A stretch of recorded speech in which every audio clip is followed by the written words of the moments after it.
নমস্কার, আপনারা দেখছেন সময় কলকাতা। টলি হলি বলি নিয়ে রয়েছে আমি সৈকত। চোখ রাখবো বলিউডের থেকে। রণবীর সিং অভিনীত জসকিরত সিং রঙিন একটি ভাইরাল ছবি ঘিরে সোশ্যাল মিডিয়ায় তীব্র বিতর্ক তৈরি হয়েছে, যেখানে পাগড়ি পরে ধূমপান করতে দেখা যাচ্ছে অভিনেতাকে। এই দৃশ্য শিখ সম্প্রদায়ের ধর্মীয় ভাবাবেগে আঘাত করেছে বলেই অভিযোগ উঠতে সমালোচনার মুখে পড়েছে ছবির টিম। পরিস্থিতি জটিল হতেই পরিচালক আদিত্য ধার স্পষ্ট জানান, ছবিটি আসলে কৃত্রিম বুদ্ধিমত্তা ব্যবহার করে ভুয়ো প্রেম এবং তার সিনেমার অংশ নয়। তার দাবি, ইচ্ছাকৃতভাবে বিভ্রান্তি ছড়াতে এই ছবির প্রচার করা হচ্ছে। পরিচালক আরো বলেন, ছবিতে ধর্মীয় বিষয় অত্যন্ত সংবেদনশীলতা এবং সম্মানের সঙ্গে উপস্থাপন করা হয়েছে এবং শিখ সম্প্রদায়ের প্রতি তার গভীর শ্রদ্ধা রয়েছে।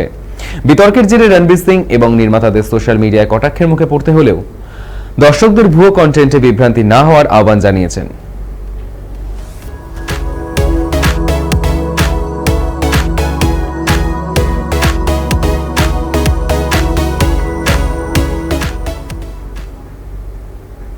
শাহিদ কাপুরের স্ত্রী হিসেবে পরিচিত হলেও ধীরে ধীরে নিজস্ব পরিচয় গড়ে তুলছেন মীরা রাজপুত কাপুর।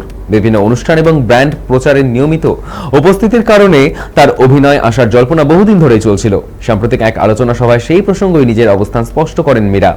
তার কথায়, অভিনেতা হওয়ার অত্যন্ত কঠিন এবং এর পেছনে অসাধারণ পরিশ্রম এবং প্রতিভার প্রয়োজন, যা কাজ থেকে দেখেই তিনি উপলব্ধি করেছেন।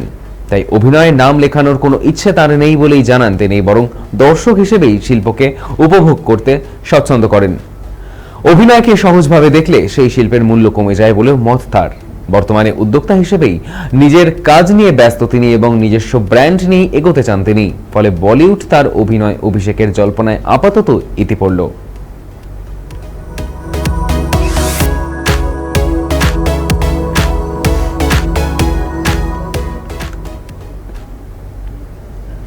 তারকাদের বিয়ে এবং মধুচন্দ্রিমা নিয়ে অনুরাগীদের আগ্রহ বরাবরই থাকে, তবে প্রচলিত ধারা ভেঙে ভিন্ন পথ বেছে নিলেন বিজয় দেবরকোন্ডা ও রশ্মিকা মান্দানা। বিয়ের পর নির্জন হানিমুনে না গিয়ে তারা বন্ধুদের সঙ্গে বাডিমুনে সময় কাটাতে পৌঁছেছেন থাইল্যান্ডের কো সামুই দ্বীপে। তাদের মতে, ভ্রমণের আসল আনন্দ প্রিয় মানুষদের সঙ্গে স্মৃতি তৈরি করা।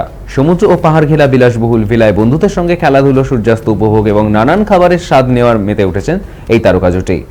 প্রকৃতির সঙ্গে মিশে থাকা এই ভিলায় রয়েছে ব্যক্তিগত পুল, স্পা, জিম ও অবসর কাটানোর নানান ব্যবস্থা।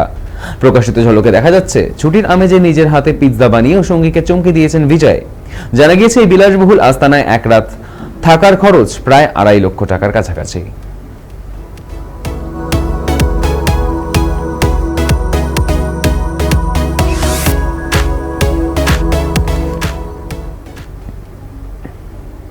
ইতালির এক গ্ল্যামার্স অনুষ্ঠানে উপস্থিতির পর নতুন কাজের আভাস দিয়েছিলেন প্রিয়াঙ্কা চোপড়া, আর সেই ইঙ্গিত সত্যি করে এবার দেশে ফিরলেন অভিনেত্রী। বৃহস্পতিবার সকালে দিল্লি বিমানবন্দরে ক্যাজুয়াল পোশাকে ধরা দেন তিনি, যেখানে তার সাদামাটা উপস্থিতি অনুরাগীদের মন জয় করে নেয়। পাপারাজ্জিতে নমস্কার জানানো থেকে শুরু করে ভক্তদের সঙ্গে হাসি মুখে ছবি তোলা, সব মিলিয়ে তার স্বাভাবিক আচরণই ফের প্রশংসা কুড়িয়েছে সোশ্যাল মিডিয়ায়। কাজের দিক থেকেও ব্যস্ত সময় কাটছে তার। সম্প্রতি হলিউড ছবি দি ব্লাফে অ্যাকশন অবতারে নজর কেড়েছেন তিনি। পাশাপাশি এস রাজামৌলির আসন্ন ছবি বারাণসীর মাধ্যমে দীর্ঘ বিরতির পর ভারতীয় বড় পর্দায় ফেরার প্রস্তুতিও নিচ্ছেন তিনি। আন্তর্জাতিক সাফল্যের মাঝে দেশের সঙ্গে তার যোগাযোগ যে অটুট, তা যেন সফর থেকে এই বার্তাই দিল।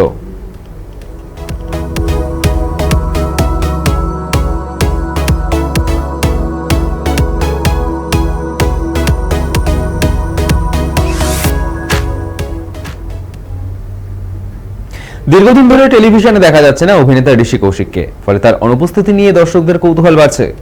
শেষবার SIT বেঙ্গল ধারাবাহিকের অভিনয়ের পর আপাতত নতুন কোনো সিরিয়ালে দেখা যায়নি তাকে। অভিনেতা জানান, ভ্রমণের নয় বরং সময় কাটছে ঘোরাঘুরি, জিম এবং বন্ধুদের সঙ্গে আড্ডায়। বর্তমান ধারাবাহিকের গল্পে নায়কদের গুরুত্ব কমে যাওয়া নিয়ে তিনি খুব বেছে বেছে কাজ করতে চাইছেন বলেও মত প্রকাশ করেন।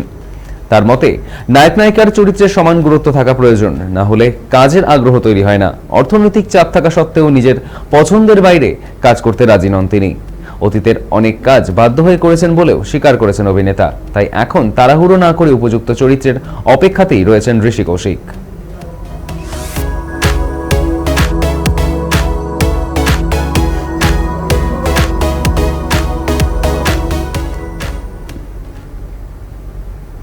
মার্ভেল অনুরাগীদের মধ্যে তুমুল উত্তেজনা তৈরি করেছে টম হল্যান্ড অভিনীত নতুন ছবি Spiderman brand new day trailer. মুক্তির প্রথম 24 ঘন্টাতেই বিপুল ভিউ পেয়ে এটি আগের বহু হলিউড ট্রেলারের রেকর্ড ভেঙে নতুন নজির গড়েছে। গল্পের প্রেক্ষাপট নো ওয়ে হোম এর কয়েক বছর পর, যেখানে পিটার পার্কারকে সম্পূর্ণ একা অবস্থায় নতুন বিপদের বিরুদ্ধে লড়াই করতে দেখা যাবে। তার ঘনিষ্ঠ মানুষদের স্মৃতি থেকে মুছে যাওয়ার মানসিক চাপ ট্রেলারের বিশেষভাবে ফুটে উঠেছে, যা দর্শকদের মধ্যে আবেগঘন প্রতিক্রিয়া তৈরি করেছে। এক ঝলকের হাল্কের সঙ্গে পিটারের সাক্ষাৎও কৌতূহল বাড়িয়েছে ভক্তদের। সোশ্যাল মিডিয়ায় চরিত্রের নিঃসঙ্গতা নিয়ে নানান মজার মন্তব্যও ছড়িয়ে পড়েছে। ডেস্টিন ড্যানিয়েল ক্রেটনের পরিচালিত ছবিতে জেয়ান্ডা স্যাডি সিঙ্ক, জন বার্নথাল ও মার্ক রাফালো গুরুত্বপূর্ণ ভূমিকা নিয়েছে। মার্ভেল ফেজ 6 এর অংশ হিসেবে তৈরি এই ছবি আগামী 31শে জুলাই বিশ্বজুড়ে মুক্তি পাবে এবং ভারতের একাধিক ভাষায় একসঙ্গে মুক্তি হওয়ার গুঞ্জন শোনা যাচ্ছে।